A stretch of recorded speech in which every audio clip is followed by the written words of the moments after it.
What happens when a member of Hollywood royalty sits down with one of television's most provocative hosts and the cameras are rolling? What unfolds is a fiery exchange that no one saw coming. A verbal clash that would end with one guest storming off stage, leaving millions of viewers stunned and talking for weeks. This is the account of how a seemingly routine interview spiraled into one of television's most unforgettable moments. Two commanding personalities collided in the most unpredictable way. What began as a civil conversation quickly escalated into a war of words that shocked the entire studio. Before we dive into the full story, don't forget to hit that subscribe button and drop your thoughts in the comments. How do you feel about celebrities facing confrontation live on air? It all started like any ordinary Friday night episode of Real Time with Bill Maher. The guest lineup seemed typical: some politicians, a few pundits. But among them was Meghan Markle, invited to discuss her charitable work and perhaps touch on her ongoing media ventures. The production team had made it clear this was to be a relaxed, respectful interview, no tough questions, just an opportunity for the Duchess to share her views on pressing social matters. But Maher clearly had something else in mind. Once the cameras were rolling and the audience settled in, Maher opened the show with his signature smirk. Tonight, we've got someone who knows plenty about media attention, public scrutiny, and staying in the headlines. Please welcome Meghan Markle. The audience welcomed her warmly as she stepped onto the stage, perfectly styled and wearing her polished smile. She sat across from Maher, who leaned back with that unmistakable expression regular viewers know means something is about to go down. Thanks for joining us. Meghan, Maher began, his tone almost unexpectedly warm. I've got to say, you look fantastic. Seems like marrying a prince suits you. Thanks, Bill. I'm glad to be here, Meghan replied, settling in.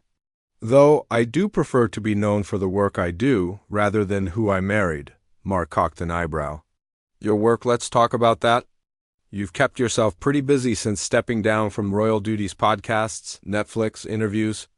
What's fueling all this entrepreneurial energy? I believe it's important to use your platform to make a real difference, Meghan answered smoothly, clearly guided by years of media training. That could be through advocacy, storytelling, or creating content that reflects the diversity of today's world. Diversity, right? Maher nodded slowly.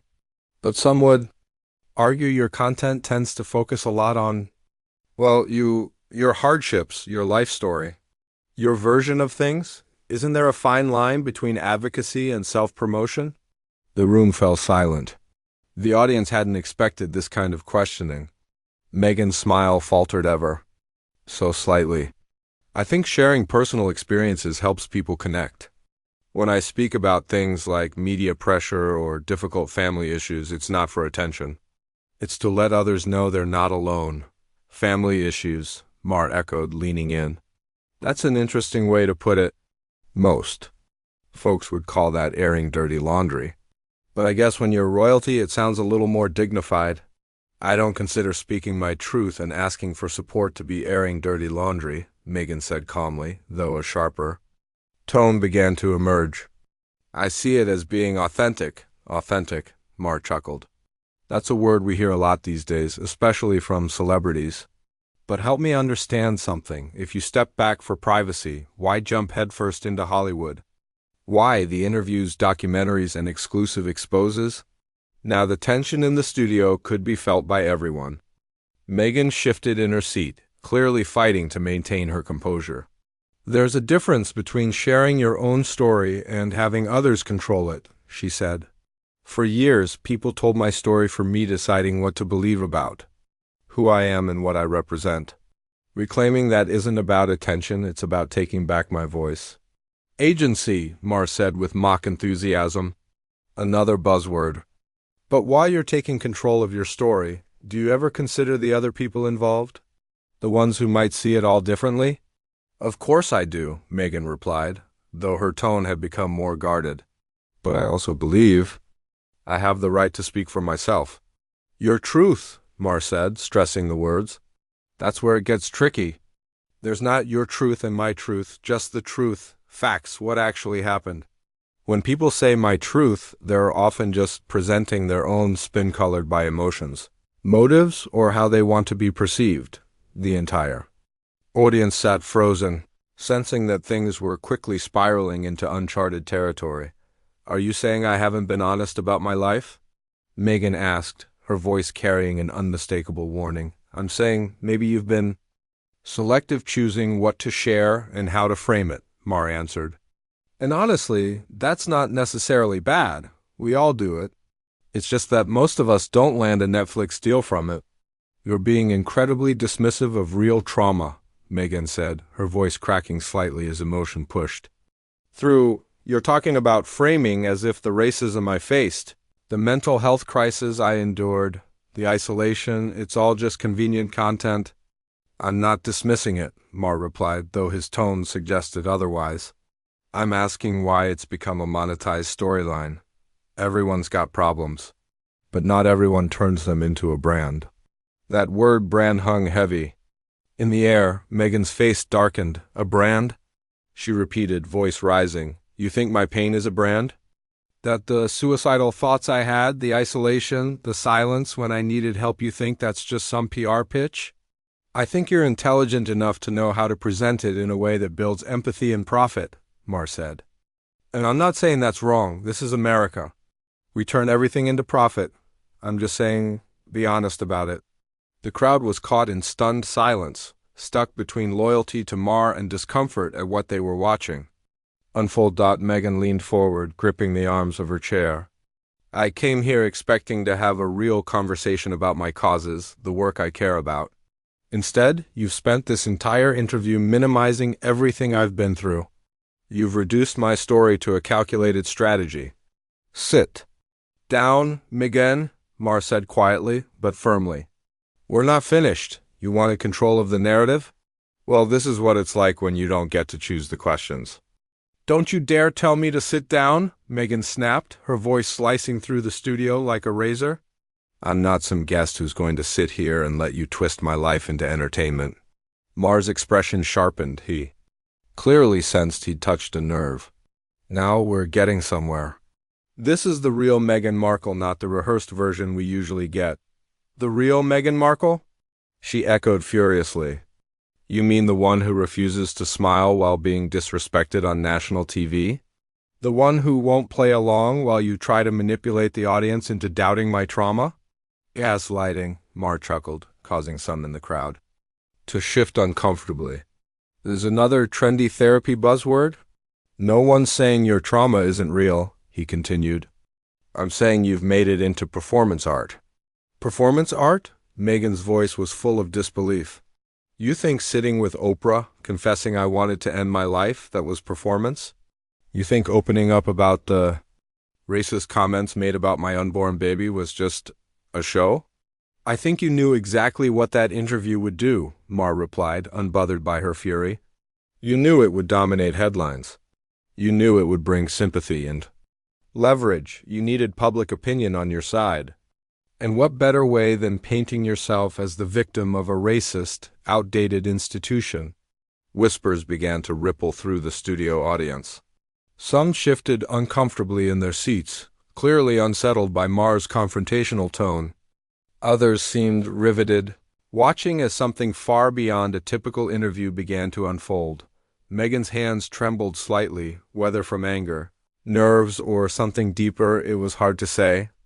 You think I wanted leverage? She asked, her voice tight. What I wanted was support. I needed anyone in that family, to care enough about my mental health to actually help me. Instead, I was told to be quiet, to smile, and keep the peace, even while I was crumbling inside. Maher leaned forward, his voice sharp. And then you left. You walked away from the royal family, settled in California, and started sharing your story with every media outlet that would listen. Books, interviews, documentaries. If privacy was so important to you, why didn't you just fade into the background? Because silence didn't protect me, Meghan responded firmly. All it did was give others permission to create my narrative for me. They twisted my image, called me difficult, demanding, and ungrateful. I realized that if I didn't speak up, others would do it for me, and they wouldn't be fair. So this was about reshaping your image, Maher said smugly. You saw how the UK press vilified you, so you came to the US and launched a comeback. Clever, really. Americans love a redemption arc. It wasn't about image, Meghan said, her voice breaking slightly. It was about staying alive. You don't understand what it's like to be attacked constantly, every move questioned, every word spun. Even our family stood back and watched as the headlines grew crueler and more racist. Maher gave a half-hearted shrug. You married into the most public family in the world. What did you think would happen? A private life in the country? I expected common decency, Meghan replied. I thought that when people made racist remarks about my son or mocked my background, the institution would speak up. Instead, they told me it was just part of the job. Maybe it is, Maher said more harshly now. You get castles, tiaras, and global recognition, but in return, you take the hits. That's the deal. Criticism is one thing. Racism is another, Meghan countered, voice steady despite the emotion building. And neither should be the price for marrying someone you love. But you chose this, Maher said. You weren't naive. You were successful, smart, and you made a deliberate decision to join the monarchy.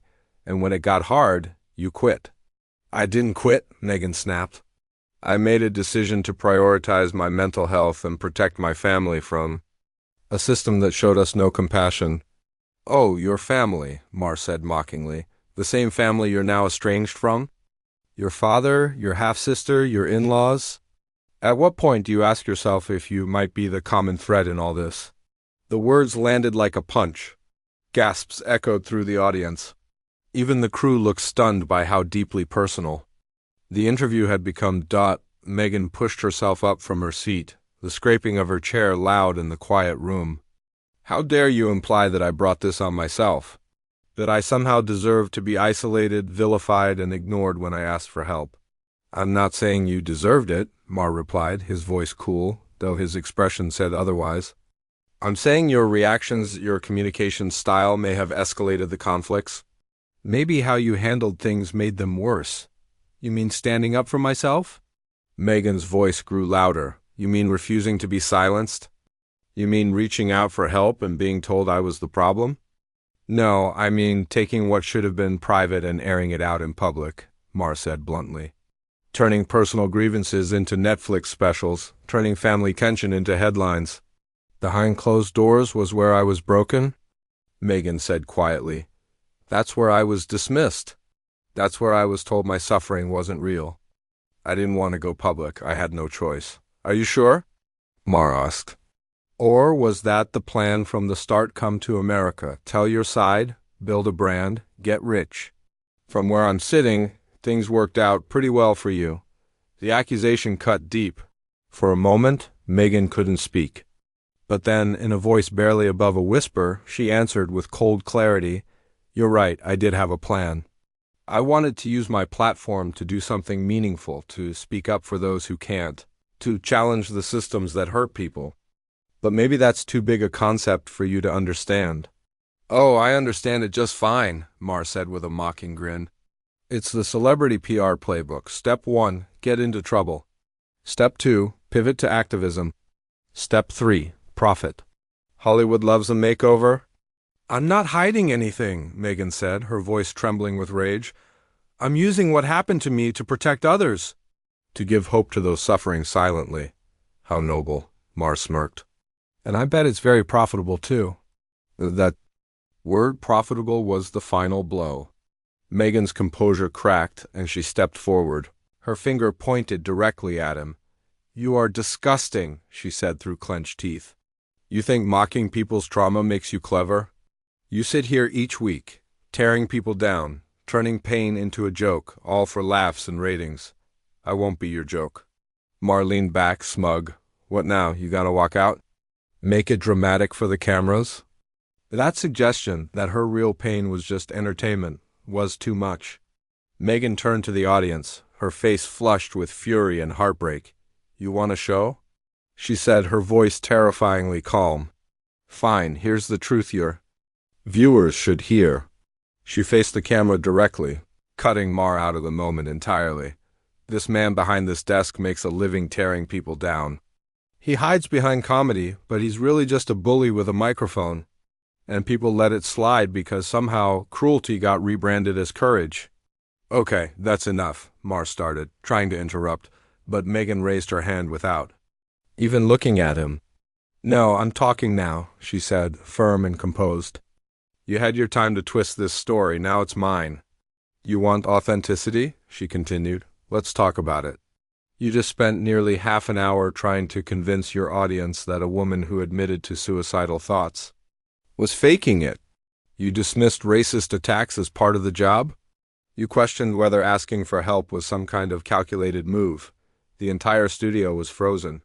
Not even the camera crew moved as Meghan spoke. You know what I think, Bill? She said, still facing the camera. I think you're terrified of women who speak out.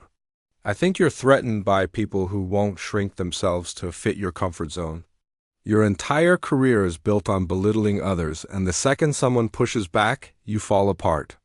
Oh, come on, Maher said, trying to regain control. Not everything is about race or gender or power. Sometimes people just disagree. You're right, Meghan said, turning toward him. Sometimes people just disagree. And sometimes people are cowards who attack others at their lowest just to get a laugh. The word coward hit Maher like a slap. For the first time in the entire interview, his cocky demeanor vanished. The murmurs in the studio audience were growing louder. Some viewers shifted uncomfortably in their seats, disturbed by Maher's confrontational approach, while others sat in rapt attention, captivated by the raw, unscripted intensity playing out before them. Meghan's hands trembled, whether from rage or heartbreak, it wasn't clear. You think I wanted leverage? She asked, her voice cracking. No, I wanted help. I needed someone, anyone in that family, to care enough to get me the support I desperately needed. Instead, I was told to stay quiet, don't stir things up. Smile, wave, and pretend everything was fine while I was falling apart inside. And then you walked away, Maher responded, his voice sharpening. You left the royal family, moved to California, and started broadcasting your story to anyone willing to listen. Books, interviews, documentaries, you say you wanted privacy, but if that's true, why go on a media blitz? Because silence didn't protect me, Meghan snapped. Silence let others shape my narrative, spread lies, portray me as the villain. I learned the hard way, if you don't speak your truth, someone else will speak for you. And they won't be kind. So, it's all about reputation management then, Maher said, as if connecting the final piece of a puzzle. You saw how the British tabloids painted you, so you came to America to flip the script, reinvent yourself. Smart move. Americans love a good redemption arc. This isn't about rebranding, Meghan said, her voice faltering for a moment. It's about survival. Do you know what it's like to have every breath analyzed, every action distorted? To be attacked and abandoned even by your own family when the criticism turns cruel and racist? That's fame, Maher shrugged. You married into the most high-profile family on the planet. What did you expect? A cozy cottage and a normal life? I expected decency, Meghan fired back. I thought when people made racist remarks about my child, my looks, or my heritage, the institution I joined would stand up and say it was wrong. Instead, I was told it came with the territory. Maybe it does, Maher countered, his tone now cutting. Maybe that's the cost of privilege. You live in castles, wear crowns, get applause for charity work, but you also endure public scrutiny. That's the deal. Criticism and racism are not the same thing, Meghan said firmly. And love shouldn't come with a price tag of abuse and silence. But you chose this, Maher insisted. You weren't naive. You were a savvy, successful woman who made a calculated decision to step into the royal spotlight. And when things got hard, you walked. I didn't walk away, Meghan raised her voice.